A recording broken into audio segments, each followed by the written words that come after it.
అందరికీ నమస్కారం. ఈరోజు కథ ప్రేమ ఎంత మధురం, ఎపిసోడ్ 215. ఈ బంధానికి పేరేంటి? ఇక స్టోరీలోకి వెళ్తే, హాస్పిటల్ నుండి ఇంటికి బయలుదేరిన స్నేహ బయటకు రాగానే రోడ్డుకు ఆపోజిట్లో ఎవరో తెలిసిన వ్యక్తిలా కనిపించారు. దాంతో ఆమె అనుమానంగా ఎవరా అని కొంచెం పరిశీలనగా చూసేసరికి ఆ వ్యక్తి అభయ్ అని గుర్తుపట్టింది. కానీ అభయ్ స్నేహను చూడలేదు. అతను ఫోన్లో ఏదో మాట్లాడుతూ నెమ్మదిగా అక్కడే ఉన్న తన కార్ దగ్గరికి వచ్చేసరికి అసిస్టెంట్ వినయంగా కార్ డోర్ తీసి పట్టుకున్నాడు. దూరం నుండి చూస్తున్న స్నేహ, అతను అభయ్ కదా, ఈ సమయంలో అతను ఇక్కడెందుకున్నాడు? ఎవరి కోసం వచ్చాడు? ఇలా ప్రత్యేకంగా అతనే స్వయంగా హాస్పిటల్కి వచ్చాడంటే బహుశా అతనికి చాలా దగ్గరైన వాళ్ళకి ఏమైనా జరిగిందేమో. నిజంగా అభయ్ ఇక్కడికి రావడం అనుకోకుండా జరిగిందా, లేక మరేదైనా కారణమా? ఎలా తెలుసుకోవాలి? అతన్ని అడిగితే అతన్ని అడిగినా చెప్తాడని నమ్మకం లేదు. ఆ అభయ్ తనకు తానుగా చెప్పాలనుకుంటే తప్ప నేను ఏ విషయం తెలుసుకోలేను అని అనుకుంటూ అక్కడే నిలబడిపోయింది స్నేహ. ఆమె మనసులో రకరకాల సందేహాలున్నాయి, కానీ ఒక్కదానికి కూడా ఆన్సర్ లేదు. అలా ఆలోచనలో మునిగి తేలుతూనే ఆమె ఇంటికి ప్రయాణమైంది. అభయ్ కారులో కూర్చోగానే డోర్ వేసి వెళ్ళి ముందు సీట్లో కూర్చున్నాడు అసిస్టెంట్. అభయ్తో ఏదో చెప్పాలని అనుకొని అతన్ని పిలవాలా వద్దా అని తటపటాయిస్తూనే నెమ్మదిగా సార్ అని పిలిచాడు. ఏంటి అన్నట్లుగా ప్రశ్నార్థకంగా మొహం పెట్టి అతని వైపు చూశాడు అభయ్. మన వాళ్ళు ఎదురుగా ఉన్న హాస్పిటల్లో స్నేహ మేడంని చూశారట. ఆమె కూడా మిమ్మల్ని చూసినట్లున్నారు సార్ అని వినయంగా చెప్పాడు అసిస్టెంట్. అభయ్ తల ఊపి, నాకు తెలుసు, నేను కూడా ఆమెను చూశానులే, ప్రాబ్లం లేదు, నేను చూసుకుంటాను అని చెప్పాడు. అసిస్టెంట్ వెంటనే ఓకే సార్ అని అన్నాడు. డైరెక్ట్గా ఇంటికి వెళ్ళు అని డ్రైవర్కి చెప్పాడు అభయ్. అది వినగానే గతుక్కుమన్నాడు అసిస్టెంట్. అవతల అంత ముఖ్యమైన పనులు ఉంటే ఇప్పుడు సార్ ఇంటికి వెళ్తానన్నారేంటి? కొంపదీసి ఆ విషయం మర్చిపోయారేమో, ఓసారి గుర్తు చేద్దాం అని మనసులోనే అనుకొని అభయ్ వైపు చూస్తూ, సార్ కంపెనీలో చాలా ముఖ్యమైన పని ఉంది, కొన్ని ఫైల్స్ పెండింగ్లో ఉండిపోయాయి, వాటి మీద మీ సైన్ కావాలి అని ఒక్క క్షణం ఆగి సంకోచిస్తూ, మీరు మాతో పాటి ఆఫీస్కి రాగలరా అని అడిగాడు. అది వినగానే అభయ్ అతని వైపు తీక్షణంగా చూశాడు. ఆ చూపు చూడగానే అసిస్టెంట్ గుండెల్లో భయం మొదలైంది. దాంతో అతను అభయ్ని చూస్తూ గుట్కలు మింగాడు. అప్పుడు అభయ్ గంభీరంగా, అంటే ఇప్పుడు నేను ఏం చేయాలో నువ్వు చెప్తే తెలుసుకోవాలా, లేక నువ్వు ఏం చెప్తే అది మాత్రమే చేయాలా అని అడిగాడు. ఆ ప్రశ్నకు అసిస్టెంట్ అప్రయత్నంగా తల అడ్డంగా ఊపుతూ కళ్ళు వాల్చుకొని, లేదు సార్, లేదు, ఐఎమ్ సారీ సార్ అని చెప్పి కంగారుగా ముందుకు తిరిగాడు. అసిస్టెంట్కి తన బాస్ ప్రవర్తన వింతగా అనిపించింది. నిజానికి కంపెనీలో ఉన్న అభయ్కి స్నేహ చెకప్ కోసం హాస్పిటల్కి వెళ్ళిందని తెలియడంతో హడావిడిగా ఆమె కోసం హాస్పిటల్కి బయలుదేరాడు. ఆమె హాస్పిటల్లో ఉండగా అక్షయ్ మనుషులు వస్తే డేంజర్ అని అనుకున్న అభయ్ ఆమెకు తెలియకుండా ప్రొటెక్ట్ చేయడం కోసం హాస్పిటల్ దగ్గరకు వచ్చాడు. అదంతా చూసిన అసిస్టెంట్కి బాస్ ఒక అమ్మాయి గురించి ఆలోచిస్తూ ఆమె గురించే పట్టించుకుంటూ తమ కంపెనీ వ్యవహారాలను పక్కకు పెట్టడం నిజంగా చాలా ఆశ్చర్యం కలిగించింది. మిగతా వారి గురించి ఎలా ఉన్నా అభయ్ కూడా ఇలా ప్రవర్తిస్తాడని అతను ఊహించని విషయం. కాసేపటికి స్నేహ ఇంటికి చేరుకుంది.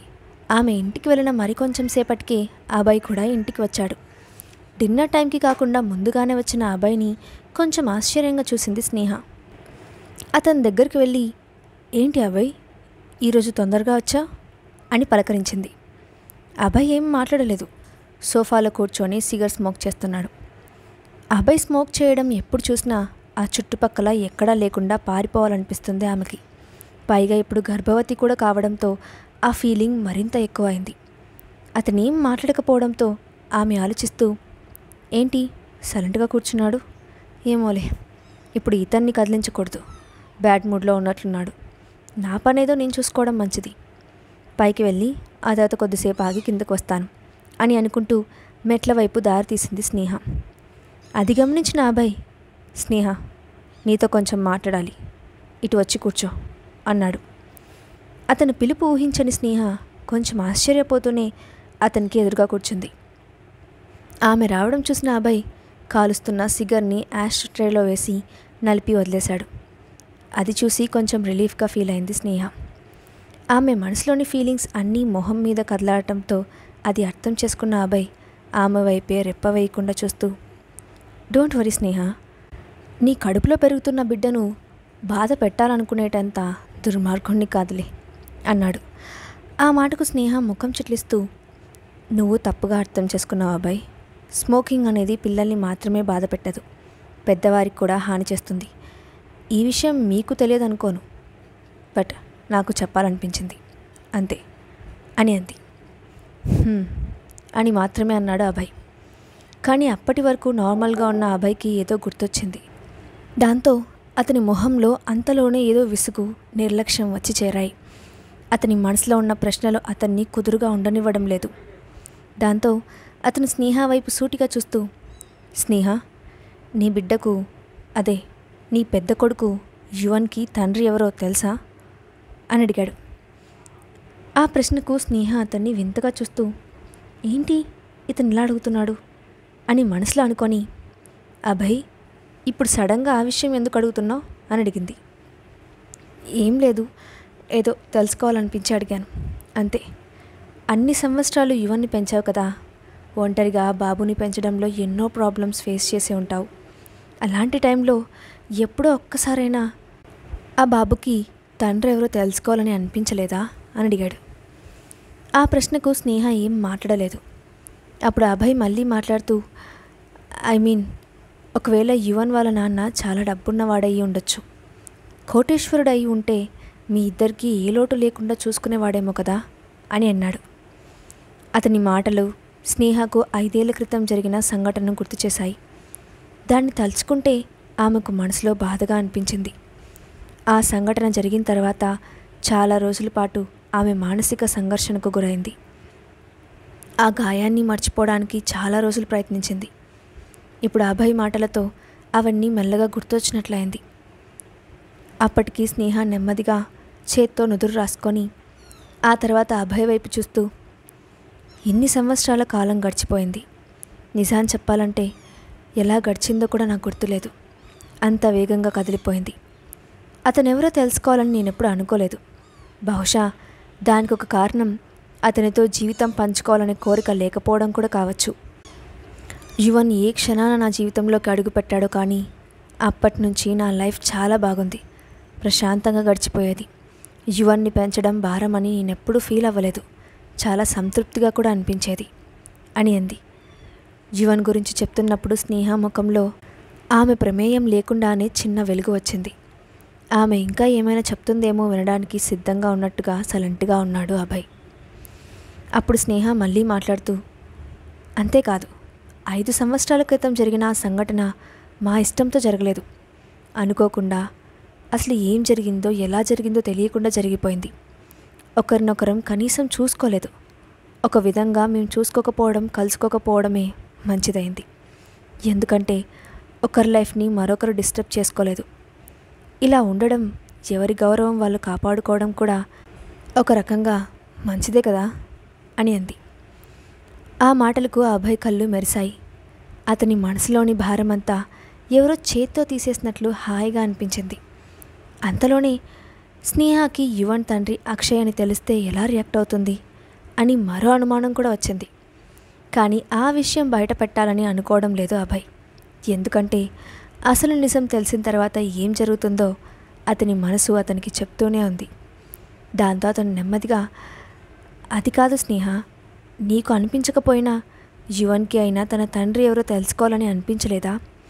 ఎప్పుడు వాళ్ళ నాన్న గురించి అడగలేదా నిన్ను అని క్యూరియస్గా అడిగాడు. అప్పటికే స్నేహ ఆలోచనలన్నీ గందరగోళంగా ఉన్నాయి. దానికి తోడు అభయ్ వేసే ప్రశ్నలు ఈ సిచ్యువేషన్ని ఎలా హ్యాండిల్ చేయాలో ఆమెకు అర్థం కాలేదు. కానీ అంతలోనే ఏదో అనుమానం వచ్చినట్లు ఆమె అభయ్ వైపు సూటిగా చూసి, అభయ్, నువ్వు ఈరోజు కొంచెం విచిత్రంగా ప్రవర్తిస్తున్నావని నీకు అనిపించడం లేదా అని అడిగింది. అభయ్ ఏం మాట్లాడకుండా చిన్నగా నవ్వి ఊరుకున్నాడు. కానీ ఆ నవ్వు ఎప్పటిలా లేదు. చాలా రేర్గా మాత్రమే అభయ్ అలా నవ్వుతాడు. ఇన్ని రోజుల పరిచయంలో అభయ్ గురించి ఆ విషయాన్ని బాగా గమనించింది స్నేహ. అందుకే ఈరోజు అతను నవ్వు చూసి ఆమెలో అనుమానం మరింత బలపడింది. దాంతో ఆమె, అభయ్ నిజం చెప్పు, నువ్వు నా దగ్గర ఏదో దాస్తున్నావు. అసలు ఏమైంది, ఏం జరిగిందో చెప్పు. నువ్వు ఇలా అడగడం వెనుక ఏదో కారణం ఉందని అనిపిస్తోంది అని ఆరా తీస్తున్నట్లుగా అడిగింది. కానీ అభయ్ తన మనసులోని మాటలను ఆమెతో చెప్పదలుచుకోలేదు. దాంతో అతను చిన్నగా నవ్వి, నువ్వు అనుకున్నట్లు ఏమీ లేదు, నేనేదో క్యాజువల్గా అడిగాను, నువ్వేదేదో ఊహించుకుంటున్నావు. అయినా ఈ బోరింగ్ విషయాలు నాకెందుకులే, వదిలే అని ఇంట్రెస్ట్ లేనట్టుగా ముఖం పెట్టి చిరాగ్గా చెప్పాడు. కానీ అతని ప్రవర్తనకు మాటలకు ఎక్కడా సంబంధం లేకపోవడంతో స్నేహకు అతను చెప్పింది నమ్మాలని అనిపించలేదు. పైగా ఇక విషయాన్ని సాగదీయాలని కూడా అనుకోకపోవడంతో అతను చెప్పిన దానికి మౌనంగా ఉండిపోయింది. కానీ అప్పటి వరకు యువన్ గురించే మాట్లాడుకోవడం వల్ల స్నేహకు యువన్ను మిస్ అయిన ఫీలింగ్ వచ్చింది. దాంతో ఆ ఫీలింగ్ని మనసులోనే దాచుకోలేక తప్పనిసరి పరిస్థితుల్లో అభయ్ని సాయం అడగాలని నిశ్చయించుకుంది. ఇప్పుడు తనకు అభయ్ తప్ప మరెవరూ హెల్ప్ చేయలేరు అని అనిపించడంతో నెమ్మదిగా అభయ్ అని పిలిచింది. అభయ్ కళ్ళెత్తి ఆమె వైపు చెప్పమన్నట్లుగా చూశాడు. కానీ మనసులో మాత్రం ఆమె ఇంకేం అడుగుతుందో, తనపై ఏమైనా డౌట్ వచ్చిందేమోనని భయపడ్డాడు. అప్పుడు స్నేహ కొంచెం సంకోచిస్తూనే, అది యువన్ ఇంకా అక్షయ్ ఇంట్లోనే ఉన్నాడు కదా, వాడిని అక్కడ నుండి బయటకు తీసుకురావాలంటే నేనేం చేయాలి అని అడిగింది. అది వినగానే అభయ్ ఒక్క క్షణం మౌనంగా ఉన్నాడు. వెంటనే అతని మనసులో ఏదో ఆలోచన వచ్చినట్లయింది. దాంతో ముఖాన్ని సీరియస్గా మారుస్తూ, నేను ఇంకా ఈ సమస్యకు సొల్యూషన్ గురించి ఆలోచించలేదు. అయినా యువన్ అక్కడ సంతోషంగానే ఉన్నాడని విన్నాను, కాబట్టి అక్కడే ఉంచేస్తే మంచిది కదా అన్నాడు. అది వినగానే స్నేహ ముఖంలో రంగులు మారిపోయాయి. వెంటనే కోపంగా, యువన్ నీ బిడ్డ కాదు కదా, అందుకే ఇంత తేలిగ్గా మాటలు వదిలేస్తున్నావు. నీకు పిల్లలు లేక ఆ బాధ ఏమిటో అర్థం కావడం లేదు. ఒకవేళ నీ కొడుక్కి నీకు ఇటువంటి పరిస్థితి వచ్చి ఉంటే అప్పుడు తెలిసేది నా ఆరాటం, బాధ. ఎమోషనల్ అవుతున్నట్లుగా అంది స్నేహ. అభయ్ ఆ మాటలకు చిన్నగా నవ్వి, సరే సరే ఆవేశపడకు, నేను జోక్గా అన్నాను, కూల్ అని అన్నాడు. దాంతో ఆమె ఏం మాట్లాడకుండా అతని వైపు కోపంగా చూసింది. ఇద్దరూ కాసేపు మౌనంగా ఉండిపోయారు. కాసేపటికి అప్పుడే ఏదో తట్టినట్లుగా అభయ్ హుషారుగా స్నేహ వైపు చూస్తూ, నాకు ఐడియా వచ్చింది, కానీ నువ్వు అంత సాహసం చేస్తావో చేయవో అని డౌట్ అన్నాడు. అప్పటికే యువన్ను ఎలా తీసుకురావాలో తెలియక రకరకాల ఆలోచనలతో సతమతమైపోతూ ఉన్న స్నేహ యువన్ను తీసుకొని వచ్చే దారి ఉండడంతో ఎక్సైట్ అవుతూ, ఏం చేస్తుందో కూడా తెలియనట్లుగా వెంటనే తన కూర్చున్న చోటు నుండి లేచి వెళ్ళి అభయ్ పక్కనే కూర్చొని అతని భుజంపై కదుపుతూ, ఏమంటున్నావు అభయ్, నిజంగా యువన్ను తీసుకురావడానికి నీ దగ్గర ఐడియా ఉందా, అదేంటో త్వరగా చెప్పు అని ఆత్రంగా అడిగింది.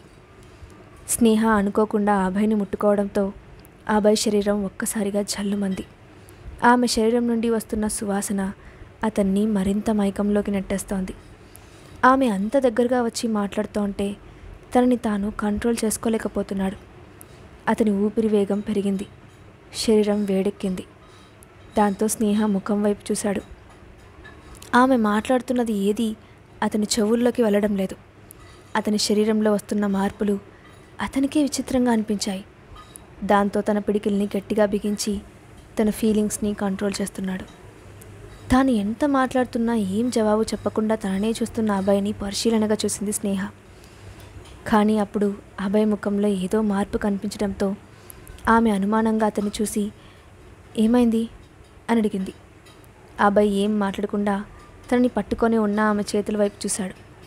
దాంతో తాను అభయ్ను పట్టుకున్నానని గ్రహించిన స్నేహ వెంటనే కంగారుగా వెనక్కి జరిగి, ఛా నేను ఎలా చేశానేంటి అనుకొని, స్నేహ నువ్వు కొంచెం కంట్రోల్లో ఉండు, పిచ్చిదానిలా ప్రవర్తించకు అని తనలో తానే చెప్పుకుంది.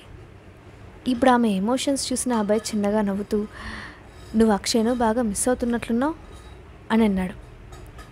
ఆ మాట విని స్నేహ కోపంగా చూసి అక్కడి నుంచి పైకి లేచి, అవన్నీ కాదు, నేను యువన్ని అక్కడి నుంచి తీసుకురావాలనుకుంటున్నాను. సరిగ్గా అక్షయ్ దాత్రిల పెళ్లి జరిగే రోజు యువన్ను తీసుకురావడానికి ఏదైనా ప్లాన్ వేస్తే బాగుంటుందని అనిపిస్తోంది అని అంది. అప్పుడు అభయ్ కూడా మామూలు స్థితికి వస్తూ, నువ్వు చెప్పింది నిజమే, నేను కూడా అదే అనుకున్నాను, కానీ ఇంకా ఏం చేయాలో ప్లాన్ డిసైడ్ చేసుకోలేదు. అయిన దాని గురించి నువ్వు కంగారు పడకు, నేను చూసుకుంటాను అని చెప్పాడు. అభయ్ ఆ మాటను క్యాజువల్గానే చెప్పాడు, కానీ స్నేహకు అందులో ఏదో మరో ఉద్దేశం ఉన్నట్లుగా అనిపించింది. అంతేకాకుండా ఇప్పుడు యువను తీసుకురావడంలో అతని హెల్ప్ తీసుకుంటే అది ఖచ్చితంగా అక్షయ్తో తనకు ఉన్న బంధాన్ని మరింత దిగజారుస్తుందని ఆమెకు బాగా తెలుసు. కానీ ఇప్పుడు ఏం జరిగినా అతని హెల్ప్ తీసుకోవడం తప్ప స్నేహకు మరో దారి లేదు. దాంతో ఆమె అభయ్ వైపు చూసి, సారీ, నిన్ను పదే పదే ఇబ్బంది పెడుతున్నాను, నన్ను క్షమించు అని అడిగింది. ఆమె మాటలకు అభయ్ ఆమెను కొంచెం విచిత్రంగా చూశాడు. కానీ ఏం మాట్లాడకుండా ముఖాన్ని చిట్లించుకొని సైలెంట్గా ఉండిపోయాడు. అతనికి ఆడవాళ్ళు థ్యాంక్స్ చెప్పడం, సారీ చెప్పడం ఇష్టం ఉండదు. అందుకే స్నేహకు ఏం సమాధానం చెప్పలేదు. దాంతో స్నేహ నెమ్మదిగా అక్కడి నుంచి లేచి వెళ్ళిపోయింది. కానీ అంతలోనే ఏదో గుర్తు రావడంతో వెనక్కి తిరిగి అభయ్ అని పిలిచింది. అభయ్ ఆమె వైపు ప్రశ్నార్థకంగా చూశాడు. అభయ్ మనసులో ఉద్దేశాలు ఎటువైపుకు మారుతాయి? స్నేహ బిడ్డకు తండ్రి ఎవరో అభయ్ ఆమెకు చెప్తాడా? నెక్స్ట్ పార్ట్లో చూద్దాం. Thanks for watching.